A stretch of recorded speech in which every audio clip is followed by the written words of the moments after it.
The universe is full of a lot of opportunity. Now, if you think there's only 5 people in need of any plumbing work in your geography in the next year, and you got to win 3 of them to eat, well, maybe you got different issues you got to look at.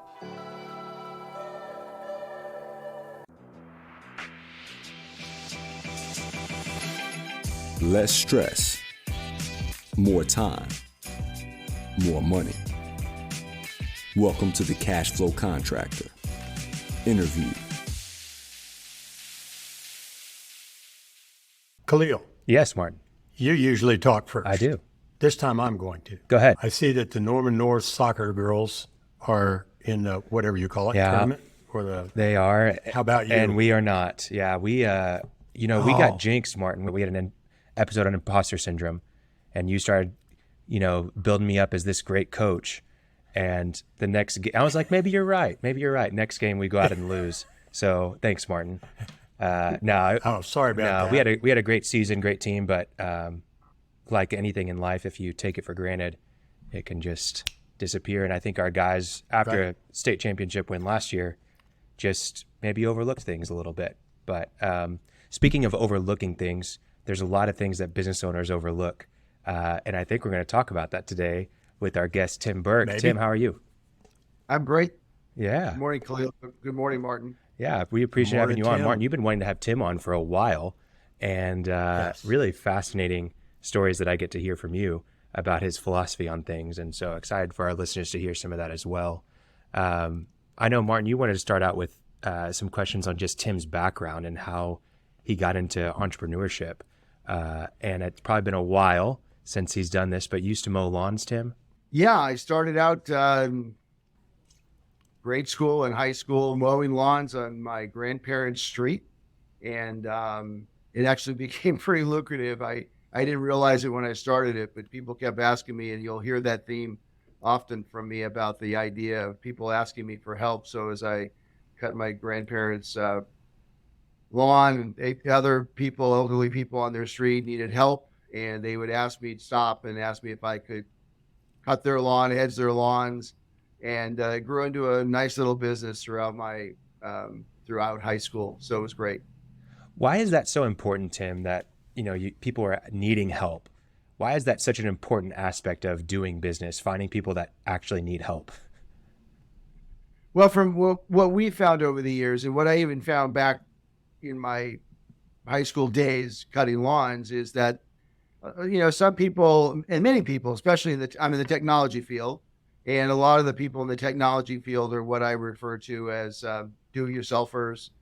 They have IT teams or people who are in their organizations, and they historically, IT is something that people have felt they could do themselves, or they like to do it, or there's a lot of IT people out there providing services in a DIY standpoint.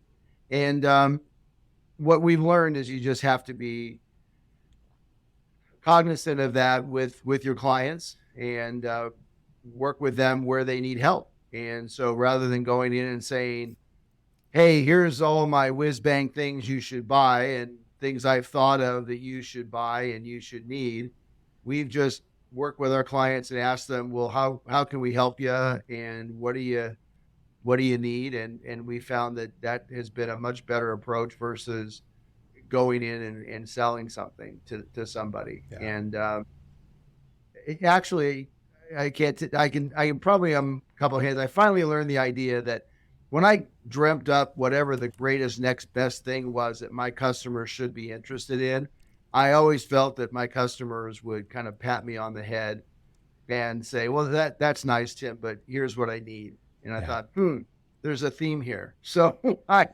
haven't had a lot of success with the whiz-bang things that I've come up with. I really modeled my organization going back to cutting the lawns. What do my customers need? Yeah. Do they need the leaves raked? No, they're going to handle the leaves, but they want me to edge the lawn and they want me to cut the lawn. Got it. Yeah. And they don't want to pull the weeds. So, hey, can you help us pull the weeds? I think that's a really good perspective. And it reminds me of a couple of different things. One, Wolf of Wall Street, when they say, sell me this pen. And he gives the pen to multiple people. Hey, sell me this pen. And no one can sell him the pen. And then finally, this guy that's not in sales, just a guy off the street. He says, sell me this pen. He takes the pen. The guy takes the pen from him and said, hey, write down your phone number for me. He said, I don't have a pen. Well, I got one. I'll sell it to you. and so that's one of the analogies. And then I think another one is understanding if you're selling vitamins or medicine. A lot of times we try to sell vitamins, but people aren't good at taking vitamins. They don't enjoy it. They don't think about it. I'll do it next time. But when they're in pain, give me the medicine, and I think that's another a way of framing it. Correct. Yeah. Yeah. And one of the themes that we do talk about a lot with our client, well, we don't talk a lot about pain, but realistically in the technology space, there is a lot of pain, and we're consistently trying to remain in contact with as many clients as we possibly can and prospects, because we know at some moment in time, and it could be tomorrow, it could be 6 months from now or 3 years from now, they may have pain, and we want to make sure we're there. And if we're not there, if we're not talking to them, if we're not engaged, we're not going to know about it. And so that's critical to how we've gone to market. Martin, how did you get introduced to Tim? Well, my son works for him. And so I always have to walk very carefully because there's more risk than my job. But one thing, my son's name is Nick, and he was in San Francisco on an invited interview for somebody, and he'd heard about Quest through a thing in the Army, don't need to go into details, and extended his stay a few days and went over and said, hey, you guys need anybody? And I don't know if it was you, Tim, maybe it was your son, Adam. It might have been Adam, the Army. Yeah, connection. he goes, I don't know, never had anybody in here walk in here like that. Maybe we got a prospect, and that's how it started. So yeah, that's where I met Tim, and then he actually read my book one time and called me one up. of the few. I thought he wanted to. Yeah, Nick Nick walked in one day and just left it on my desk with a note on it, your book. And I've been in business, obviously, you can tell from the gray hair, I'm over 25. And it's probably the best business book I've read in terms of really explaining to people like CFOs and whatnot. And I've read hundreds of business books, but man, it really talked to the things that a lot of us, especially CEOs and possibly COOs, and maybe sometimes even CFOs, don't understand about finance and about businesses and how you make money and don't make money. And so great, it was just great. And then I reached out to Martin. Appreciate those kind words, Tim, coming from you. That means a lot. I want to jump back just a little bit before we leave the lawn mowing. There must be something about lawn mowing, because the four most successful, I'll say, among the most successful people I know, four I can think of off the top of my head, not counting Mike Andes, who was on our podcast and is a lawn mowing guy, started by mowing lawns. And if you, maybe Tim, just a little bit, like, I don't know if you want to say how big your company is now, but by the way, you're in Roseville, California. It's significant. You have a significant company and maybe 150 employees. About $250 million in revenue. Okay. And you have 150 employees and 150 contractors. A couple 250 employees, and other 200 contractors and consultants that we work with around the world. Yeah. So that's a lot bigger than asking your grandmother's neighbor, right? Yes. Can you just give us, for people listening who, we have an episode called Imposter Syndrome, and a lot of times they're thinking, oh, that can't be me. How did you literally get from mowing lawns to sitting in the CEO of a unique, dynamic company that we'll make clear as we go on through this podcast? What were the steps? Well, from a step standpoint, I got mowing lawns and, went to college and got my degree in agricultural economics. And which you use every day, right? I use it every day. The good thing, agricultural economics, where I went to school, which UC Davis, was basically their business program. So yeah, there was some, but I learned how to do a crop budget. But even then, I didn't know what a crop budget really was. But and then went into the kind of the funny story, because life and my kids and other people who talk to me want to act as if there is a magic formula to where you were to where you get. And a lot of times things just happen that you have to push doors and the door opens and you move through it. My circumstance was I had an uncle. So people say, well, how'd you get in the technology industry in the 1977, 78? That was probably a good time to get in the technology business. And it's like, yeah, it was. And boy, that was, I guess the next thing they're saying, I planned it all out. Well, absolutely did not plan it out. I had an uncle who I was interviewing. So much of us in college, we interview out of getting out and you're looking for a job. And I was interviewing with a lot of different ag companies and different people around the country and planning to get married. And one of the jobs I was interviewing for was with a company that we all know is still around today called IBM. And they were just on the campus interviewing. So I really had no intention or plan to necessarily go to work for them, but I was interviewing with them. And my mom told my uncle that I was interviewing with IBM. I had no interest or desire necessarily to go into technology. And she told him I was interviewing with IBM, and he became so irate because at some point in his life, in his mind, IBM had wronged him. And I don't know the background, and I never did find out the background.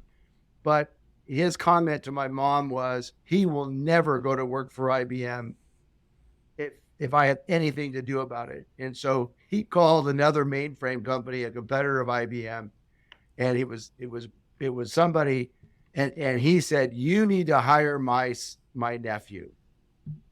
So I get a call from this company, and they say, hey, you've been referred to us and we need to hire you. And can you tell us something about what your background is? And I said, well, my background's in agricultural economics. And they said, well, why are you being referred to us? And I said, I don't really know.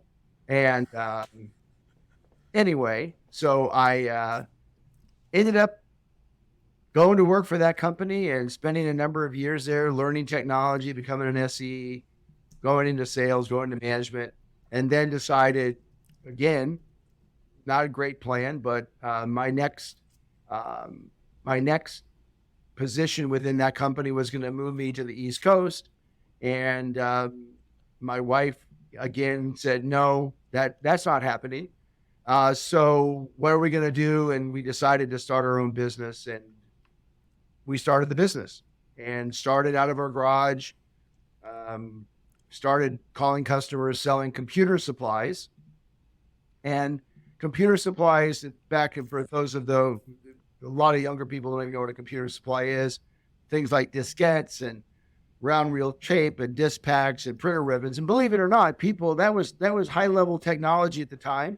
And people wanted to talk to us about it. So we talked to them and explained what our proposition, we had them available. And the challenge was that customers always couldn't find what they needed from the major manufacturers. So we were a supplier of computer supplies. And how we've grown the business, and this is critical, kind of the short answer to a short question, is we then really work with our customers as we grew our customer base as the technology of the computer industry and technology industry migrated where it is today, as new technologies, as PCs became relevant, Apple, IBM, PCs, networking,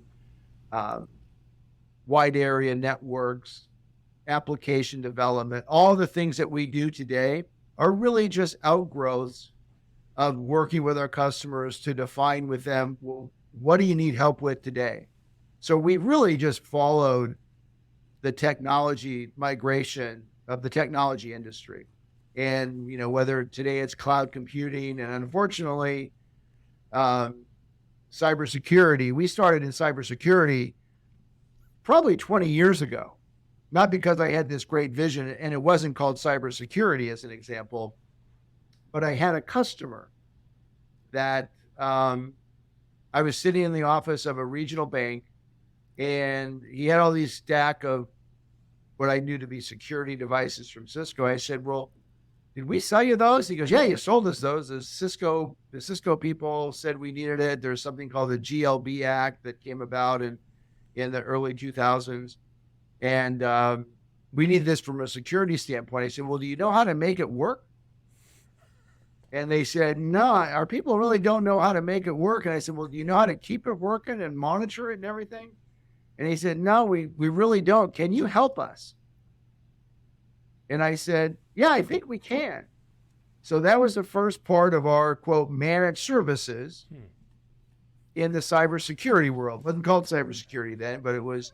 So we've been doing this for a long, long time. We kind of chuckled to ourselves about all the new entrants and everyone's jumping on board with this and all the acronyms and new names and everything. But really, it's just working with our customers to understand something our customers needed.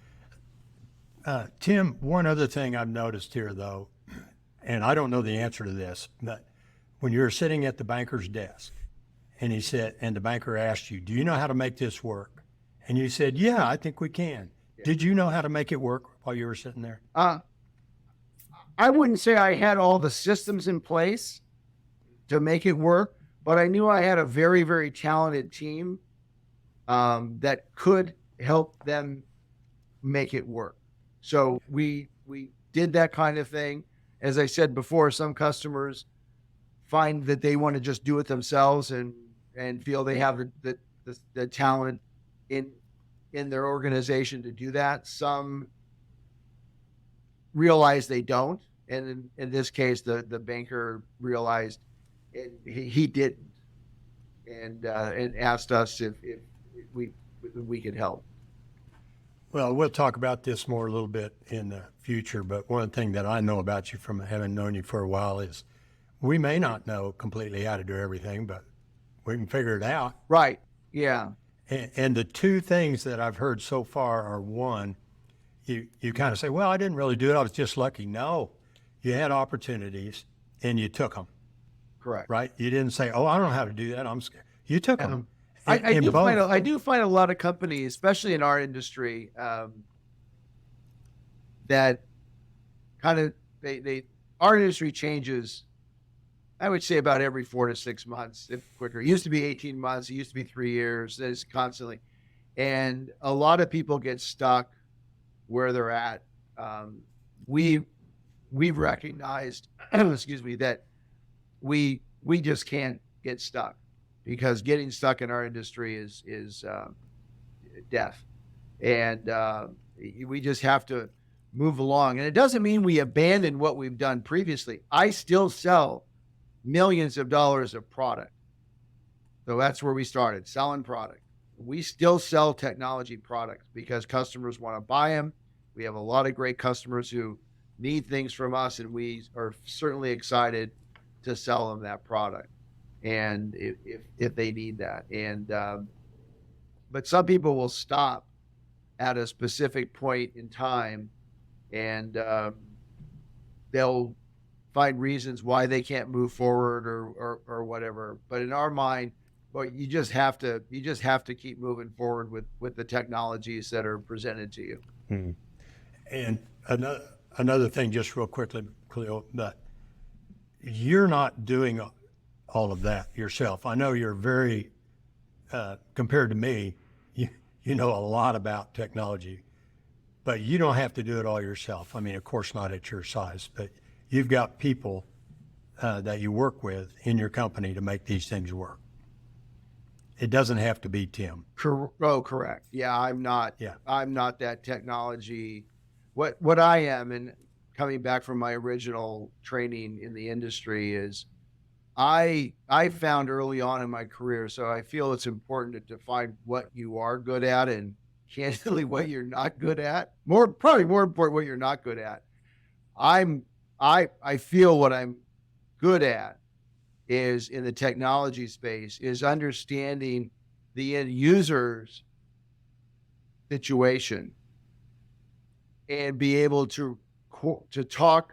It's like I can talk French and I can talk German because these people a lot of times are talking different languages to each other, and I'm that in between interpreter.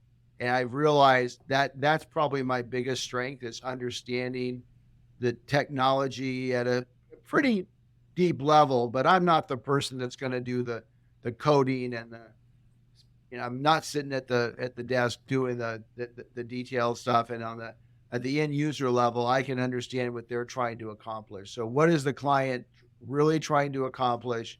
And now I have to coordinate that and make that happen. That would be what I recognize as my strength. And then all at the same time, recognizing what my weakness is. I'm not going to go in there and try to run the technology aspect down to the board level to understand what they're trying to do. And I'm certainly at the end user level, I'm not going to tell them how they should run their business. I don't know. I want to understand their business as best I can, but it's their business, and how they want to run it is really their decision. Tim, going back to that process of you meeting with someone and hearing a need that they have, and really having no experience in solving that need, but knowing that you can figure it out. What is the process for figuring it out? What do you go through whenever someone presents you with a challenge that you've never done before, you're not very familiar with, but you feel like you can? How do you go from I feel like we can to knowing that we can? Well, I rely on a lot of other partners. So my goal is to document from the client's perspective, not what I think they need, but what they need. And so very much to get that clearly delineated, what that client's requirements are, what they're thinking, candidly, what they're willing to pay. Because I'll sit in meetings with clients and they want to accomplish something a lot, and they budgeted $5,000 for it. And I'm thinking, that's probably not going to work. I have a basic understanding of some of these things. This is what needs to be addressed. And then whether with internally to have my teams engaged in defining the more specific aspects of that requirement, and then coming back to the client, whether I'm using my own in-house resources or I'm using third-party resources. So we've developed an extensive worldwide support organization we call our virtual bench. And that virtual bench is not everything in the technology space, but significant amounts of the really important aspects of technology delivery in the world today. And we have partners and individuals and consultants that we built over the years, the last 15 years. And so that we run a software package that looks for specific requirements. So if a customer comes to us and says, I have this specific ERP system, or I have this specific deliverable that I'm looking for, if we don't have the resources in-house, we act as in essence, similar to many of your clients, general contractor in bringing on those specific resources that can address. And we vetted them and we figured out how they're going to get paid. And we have that all pre-handled. So we can pretty quickly engage them in the conversation with the end user. And it's not that we back away. We stay engaged, kind of in a sense as a general contractor. In our industry, it's called an integrator, but basically a general contractor. And we bring in the various resources. I've got one yesterday as an example. It's an ERP system. Client is working with a certain ERP system. They're having a lot of challenges with it. They feel like their needs right now is we don't feel we've got good project management going on, and we need help migrating data from one database to another. Okay, got it. Understand what the requirements are. Now we're going to bring the appropriate people into place to help them get to where they want to go. Remember, our marketplace, 70 to 80% people's efforts fail. And so that call yesterday was a classic example of something failing. Wow. That's a DIY. They're trying to do it themselves. You mentioned that partly, earlier. yeah, but partly it's DIY. They're trying to do it themselves. They had a third party that they were trying to engage, but they were DIYing that third party, and it was just a circumstance that now they're stuck. And how can we help? So as that integrator, Tim, you're basically doing in essence, that project management aspect of the role in the project. And as a project management service provider, in a sense, scope can become an issue because projects can run into obstacles. You can have challenges that you had no idea about. How do you prevent that scope creep from happening? No, that doesn't happen. With that, the challenge is, how do you price accurately if then all of a sudden this challenge comes up? Now, do you have something that you add on because there's this aspect of the project that you didn't know about? Do you charge more for that? How do you handle scope creep in a sense? And how do you price effectively as a project management provider? Great question. We go to market.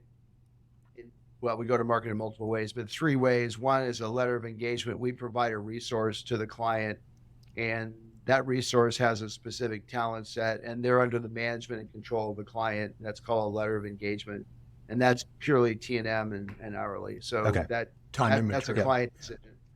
We provide a scope of engagement, and that is still T&M, but it usually has a project manager involved. It's built T&M. There's a team defined, and then a clear definition of the deliverable.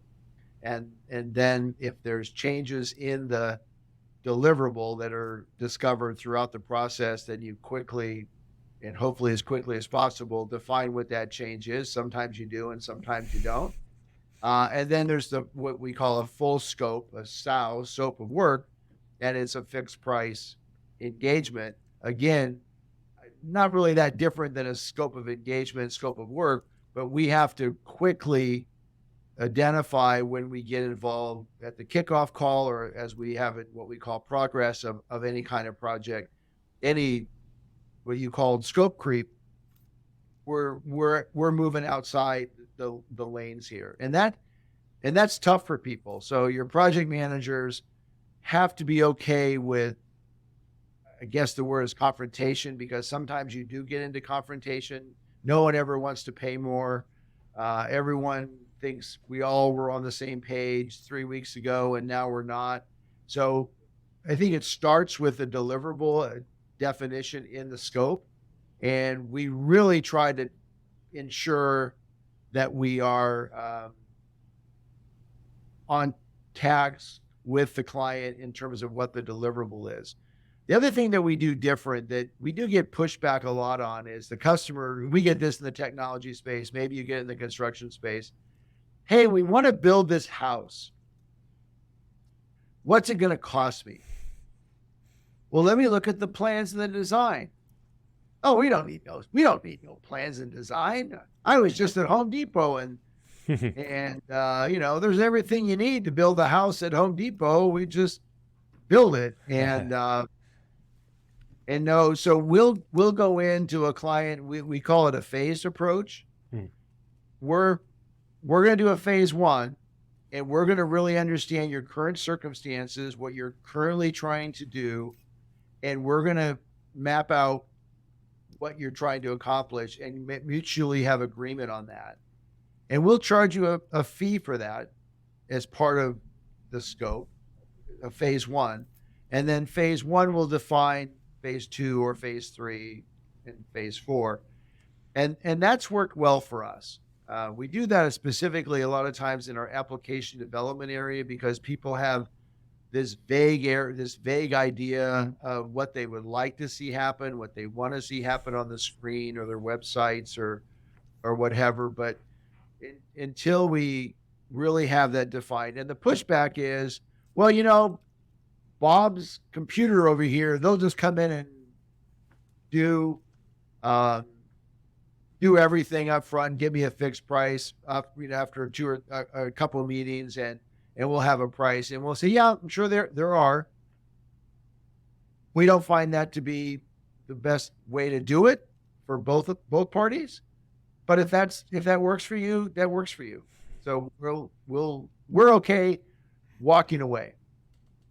Which is that's part of our culture. That's so important. The willingness to walk away from a job is huge, but also you're effectively charging to give an estimate. Like, if you want me to quote this job, we got to go through a phase one. We're going to understand it really well, because that's the only way we're going to be able to give you an accurate quote. And that costs money because it takes time, right? Yeah. And you'll have customers come back that way. So we've kind of circumvented that a little bit by when the client asks us, so if it's something, whatever they need done, we need a new network deployed, or we need a new SD-WAN, or whatever the technology is, we'll say, great, let's review your design criteria and your design, and we'll work from there, get you what you need. And then they go, well, we don't have that. Oh, well, we can help you with that. And so rather than approach it from a standpoint of, we're going to charge you for an estimate, we're always trying to be positive with them in terms of just assuming what they must understand. They need a design for the house. What's the blueprints for the house? Right. And and you're delivering something of value for the upfront money, not just the way you phrase it. Yeah, you're delivering something of value. Yeah, we're not just generating a quote. We're not charging to generate a quote. I don't know right now what to quote. I have no idea what to quote. Right. And you'll hear things like, well, you're the experts, and so forth and so on. I want to add on these 4 rooms and 2 bathrooms, and I want to put a second level on. Can you just give me a quote for that? No, probably not. What's your design? And not that you have to have an architect, but you got to have some plans. How you think this is going to lay out.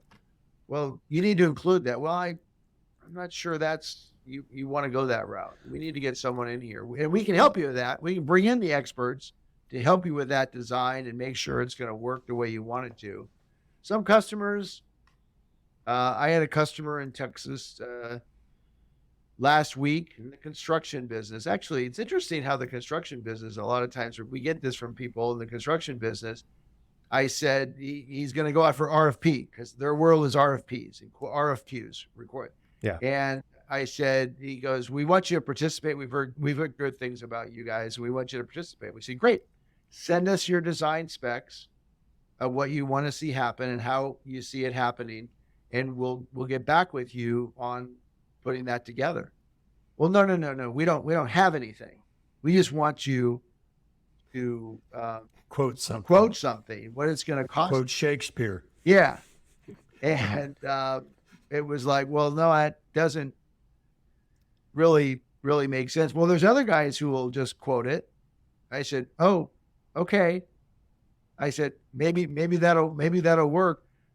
But I reminded him, he's in a lot of pain right now, because I think he did that last time. Yeah. But I got to be careful, because people don't necessarily want to be reminded that their staircase that they just built is falling through, and now maybe we should put some design into how it should work. Right. But, well, I also love that, because you're getting buy-in from them from the get-go. So much of the problem with managing projects is that there wasn't a really good buy-in from both sides and clear definition of what we're actually going to be doing at the beginning. Right. And because they're putting money up front to go through that phase one and get the design specs really nailed out, and they're paying for that, they give a lot of time and attention and energy to defining what they want.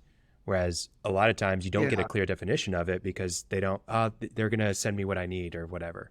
Yeah. In theory, that's true. But in our world, a lot of people don't know what they want, what they want and what they don't know, or they know what they want, but how it's going to happen, what it's going to cost, all the details around it. So when you throw out that idea, security is a great example in client security. we get engaged in folks security and they want us to come in, and maybe they've had an event of some sort and they need help with email security, or they think they've had a ransomware event. Well, hopefully haven't had a ransomware event, but so we get brought in by partners around the country in ransomware circumstances. And the first thing we ask for is, what's your security policy? Can we see your security policies? And there's this kind of pause, and so you got to be careful, because like if you really want to deploy security and cybersecurity, you should have a plan of what that means and to you, and what, where do you want your employees accessing the internet or not accessing, and who do you want opening emails and opening attachments, and who gets access to what applications. And it's a policy that a company has thought through. And many times, I would say 90% of the time, we're engaged with a situation the customer's not happy or in pain. They more often than not don't have a policy, and we'll ask them if they'd like us to help them define that policy. And many times they just would prefer not. Why is that? I mean, the DIY, and there are a lot of times that people have an IT guy in the back room. I'm a CEO, and I got an IT guy, and he tells me we're safe. Yeah. And so there's a lot of that. So the CEO and the CFO and the COO, and even in smaller business owners, we have customers who are 10 employees, 5 employees, 30 employees. And, well, a lot of this costs money to begin with. And, money's not always it's sometimes in short supply. So again, that's a reality. We don't understand the complexities of what we're involved with. Companies I used to laugh at, I don't know if you remember, this is ages ago, but they used to have a Charlie Chaplin. It just drove me crazy. The Charlie Chaplin card, IBM had this when the PCs first came out, and Charlie Chaplin would just magically push these buttons, and these beautiful graphs and spreadsheets and so forth would show up on the screens, and giving the end users of the world the impression that it just all magically works. And unfortunately it doesn't. And that's a tough thing it's a great marketing approach. And in our industry, there's a lot of marketing, a lot of things that market to this DIY culture that we're in. And those aren't accurate presentations or representations of reality, but people have bought into it. And so, yeah, my IT guy said, we just got to buy this product from whoever, and we're fine. And we come to find out they haven't deployed it correctly. They don't have it installed correctly. Users are able to turn it off, and they don't have it working. And bypass it. It's a challenge. So it's interwoven through everything we've been talking about so far, but you have one thing that sets you off from virtually every company I know. And we call it the thesis in your strategy, right? Right. That really, could you talk a little bit about, it's a way you go to market. I mean, what markets you go to and a way you go to market. It applies to general contractors who are building buildings or paving roads to have this kind of idea of who you're after and how you're going to approach them. Can you talk a little bit about what your thesis is, what a thesis is, and then we'll also talk about the strategy? Sure. Okay, so a thesis is kind of a preliminary, kind of a statement. I have one that's, I'm looking at it right now, 1, 2, 3, 4, 5, 6, 7, 8 bullet points. There's 8 bullet points to my thesis, and it basically describes the marketplace that I'm in and what I'm trying to, not my strategy, not how I'm going to go after it, but just the marketplace that I'm in. So as an example, would you read a few of those? Sure. Okay. So yeah. like in our marketplace, there's number one, there's a current lack and declining availability of competent, knowledgeable technology support in the small and middle market. And that's just a reality. I didn't make that up. That's everywhere you read.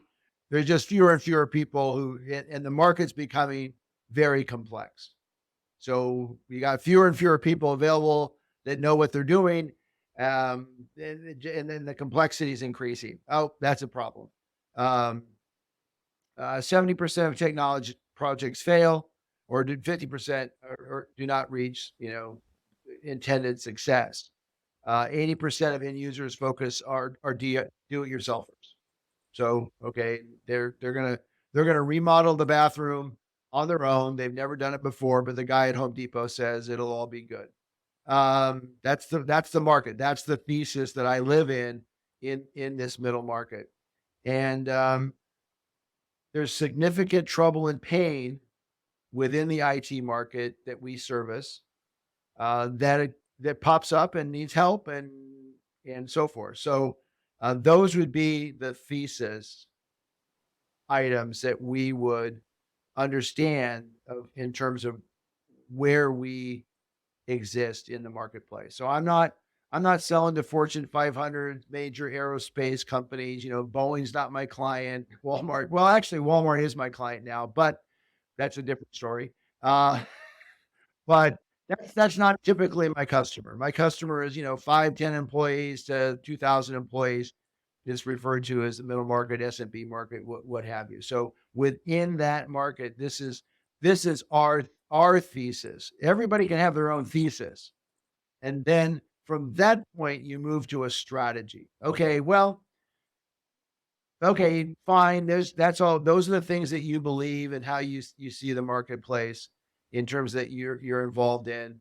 And now what is your strategy to go after that market? So that's the next step in your process. So whatever business you're in or wherever you're at, what's your thesis, and then strategy to participate, hopefully successfully in your marketplace based on your thesis. And what we came to find out from a strategy standpoint is that we recognize we didn't come up with this. I think it's called Sandler sales. They recognize there's 4 kinds of clients. There's the even keel. They don't do much. They're kind of stagnant. They're just kind of doing their own thing, and they've been doing it for a long time. And then there's the arrogant, overconfident client. There is the high growth client that's rapidly growing and doing a lot of different things. And then there's trouble and pain. Client has trouble and pain. And the theory is that a client moves between those 3 or those 4 levels all the time. At some point, they just kind of, everything's fine. Other times they got it figured out. They're doing it themselves. Other times they're rapid growth. It's hectic pace. And sometimes they're in a pain mode for whatever reason. Something blows up and they need help. We've come to find out strategically in terms of our thesis that there's plenty of opportunity for us in that trouble and pain area. And so we focus on what we call blue ocean, red ocean. That's a book out of Harvard. And no one turn anybody off telling you it's a book out of Harvard, but it's a good book called Blue Ocean, Red Ocean. And that book talks about, okay, red ocean is, super competitive. Everybody's undercutting everybody. It's price wars. It's whatever. And 90% of the world probably is in that world. That's just, where you are. Blue ocean is figuring out for yourself where do we win? Where do we typically win? And where do I really want to be in terms of out for a swim? I don't want to be in the red ocean with the sharks. I want to be over in the blue ocean where it's nice and easy and so forth. So we combine those 2 ideas, the Sandler model of the 4 kinds of customer, recognizing where we have success is in the pain and customer who has pain and trouble and needs our help. We want to be needed. And then we also combine that with the the relationship. So we have great relationships. We built a good relationship, and the customers will work with us. So that's our blue ocean. Those two aspects are our blue ocean. And as an opportunity flows to us, we evaluate that opportunity based on those two criteria. Does the customer need us, want to pay us to do the work, need our help? Or do we have this super relationship that they've worked with us for 10 years, 5 years, and they'll just work with us because we have a good relationship with them. So those are the two criteria we focus on. If you don't fall into that blue ocean of those two criteria, we're probably not going to engage. However, this is critical. We have to stay in contact with everybody, not just our blue ocean buddies or pain buddies. We got to stay in contact with everybody. And this is kind of the flaw, potentially the weak point in the strategy. I got to keep in contact with everybody as best I can, because everybody moves between those different levels of even keel, pain, overconfidence, arrogance, and what have you. So I've got to keep in touch with everybody. And that's a challenge. It's just in passing, but the pain criterion obviously is an incentive for them, but it's also pretty easy to discern. I mean, you can tell pretty quickly when you're engaged with somebody that's exploring and you find out now they're just looking for RFQs and shopping for the cheapest price on hardware. They're quoting it out to five people, and we have to stay polite and stay in contact with them. And but are they? Did they really want me and need me for this situation, or no?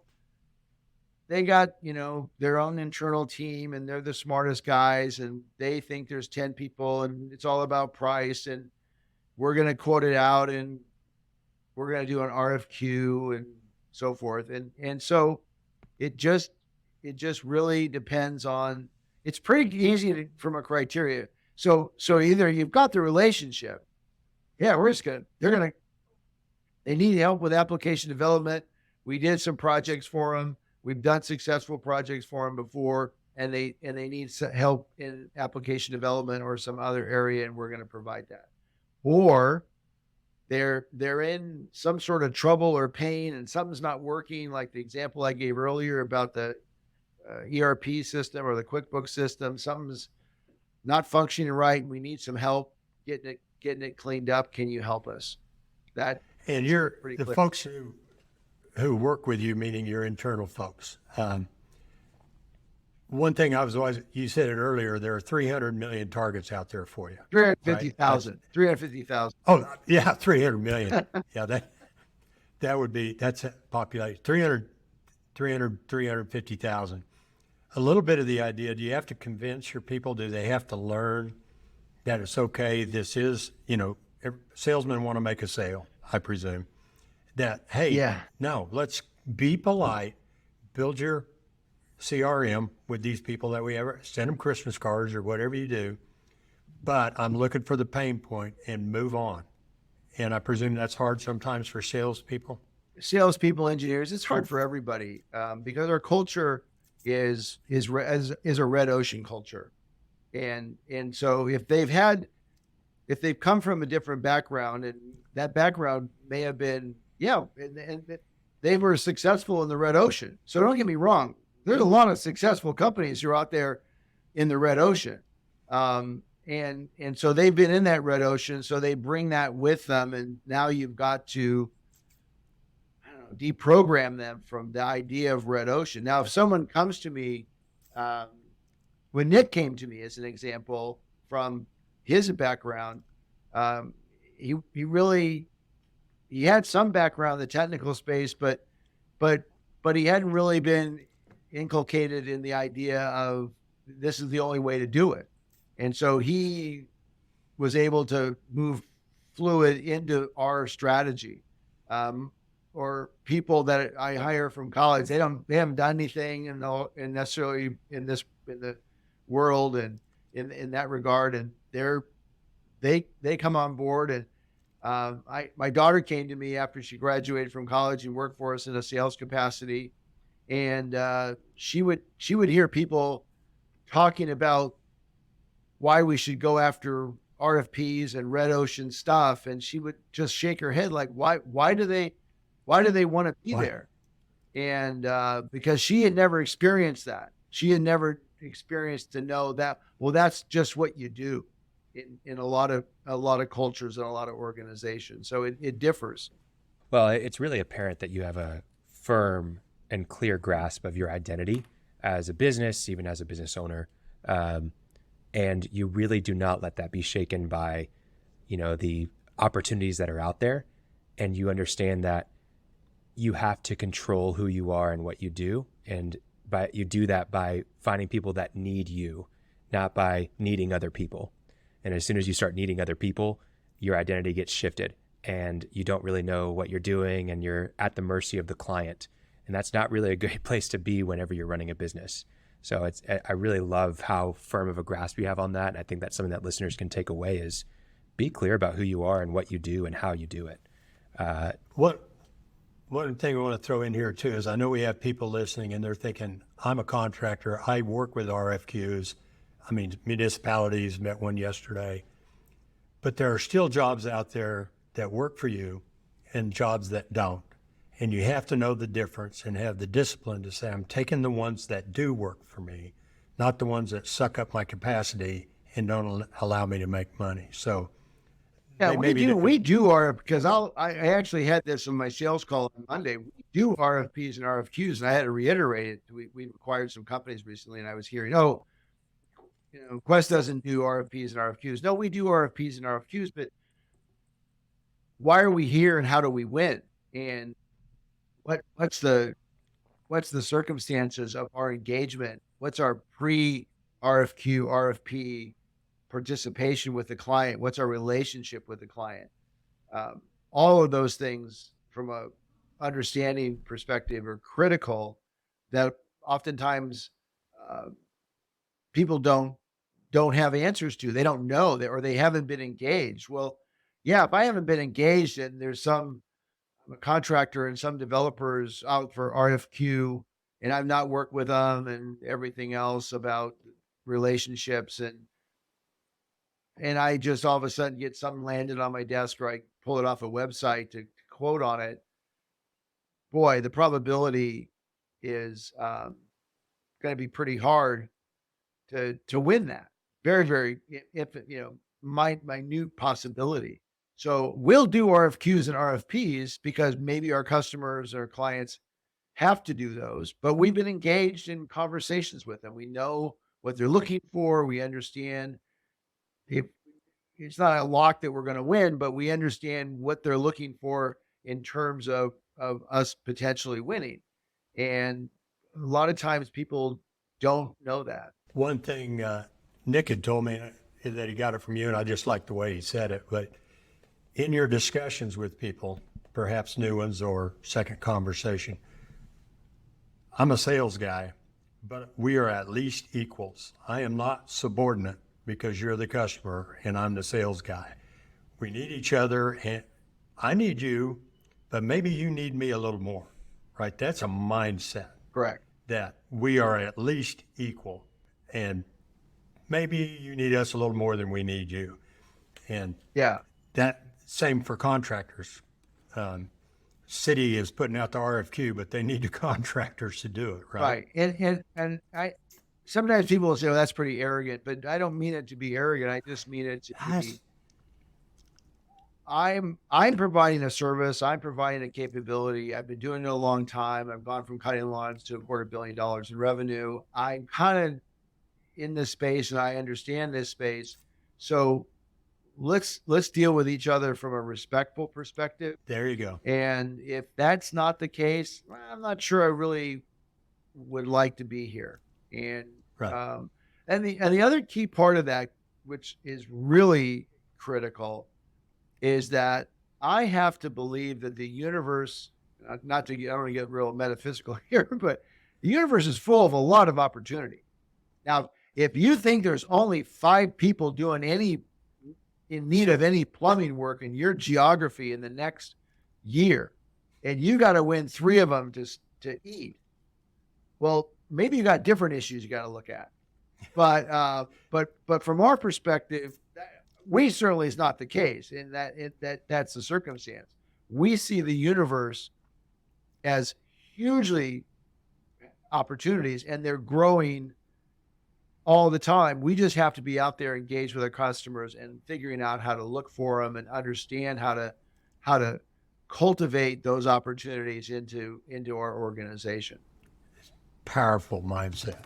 So one thing I want to cover before we go, this has been fantastic, but our listeners, a bunch of small companies, how might they need Quest services? They might, hopefully they're listening for your story and your philosophy, which is captured in the thesis and your strategy, how you do business, the way you think it's coming across, just the way you talk about.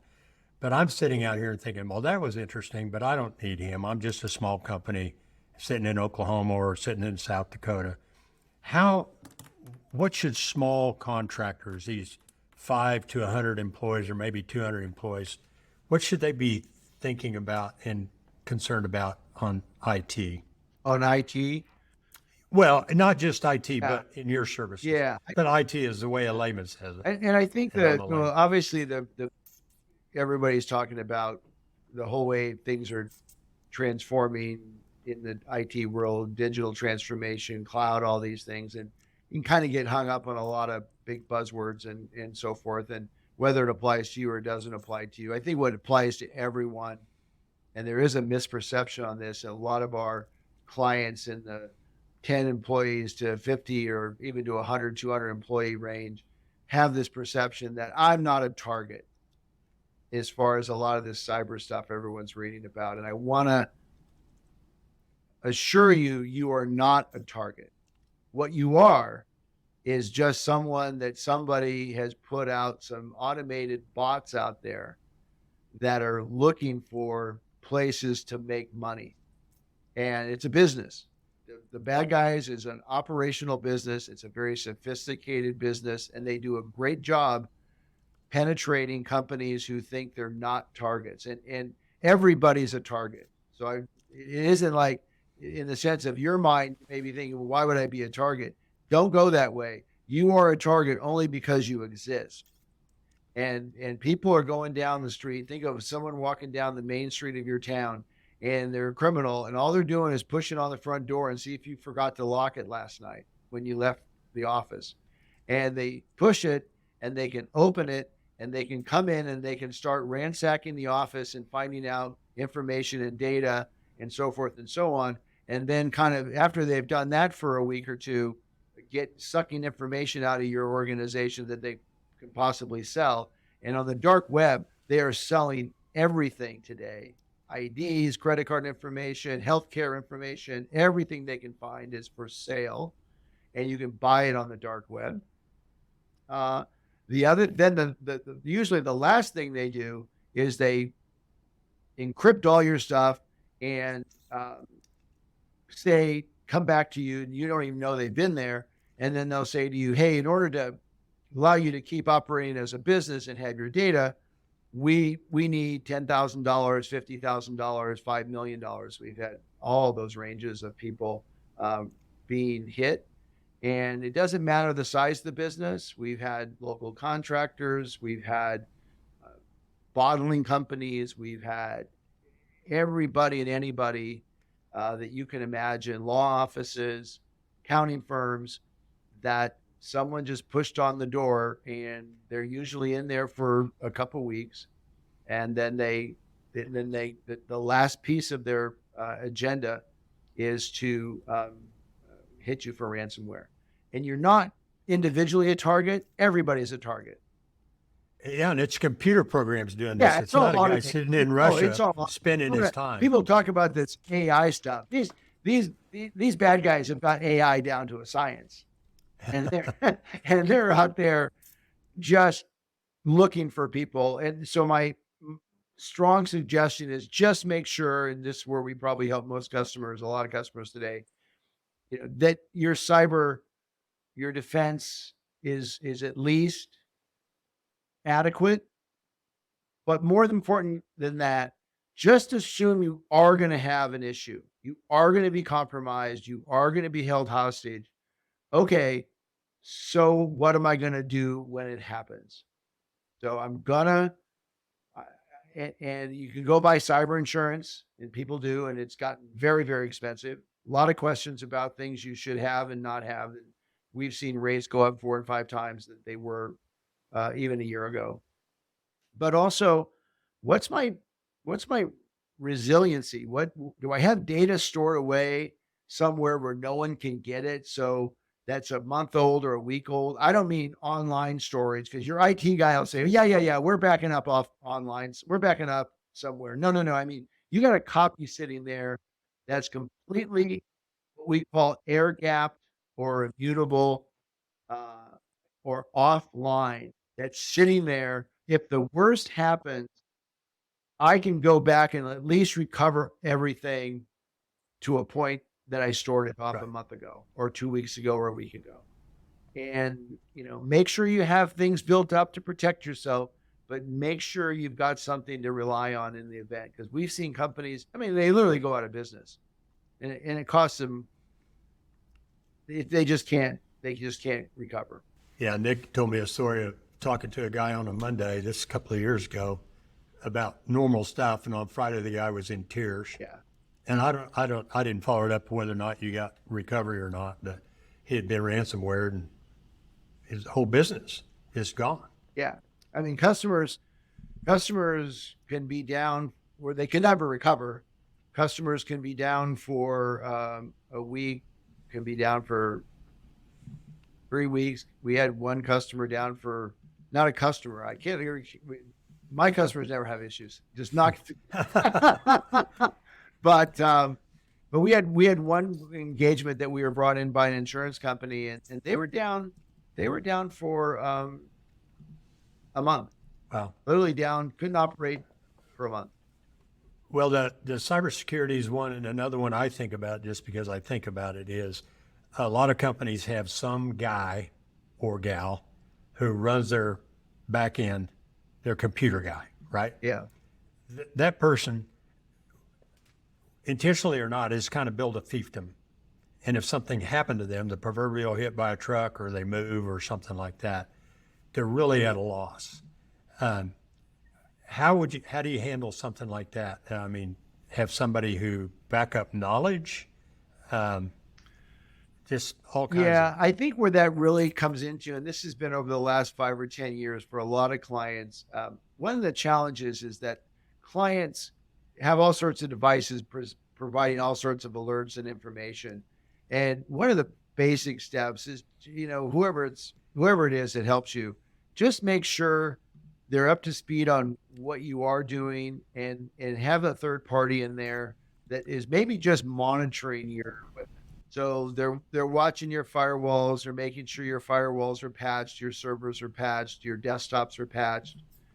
Patch means updated to the most current? These vendors today are sending out what's called patches.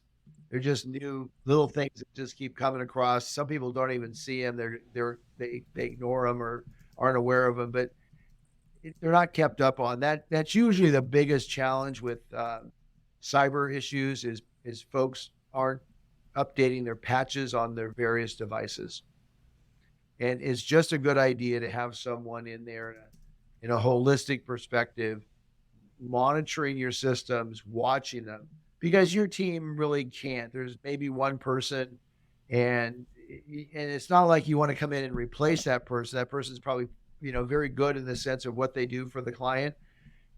A lot of times, and I'll throw this out to many of it, CEOs and COOs and CEOs on the call, it's really our issue as CEOs and CFOs, executive teams, that we make this assumption that we have this one person, and that one person can do all these things. And maybe they're excited that you think they can, but realistically, they really can't. It's just too much.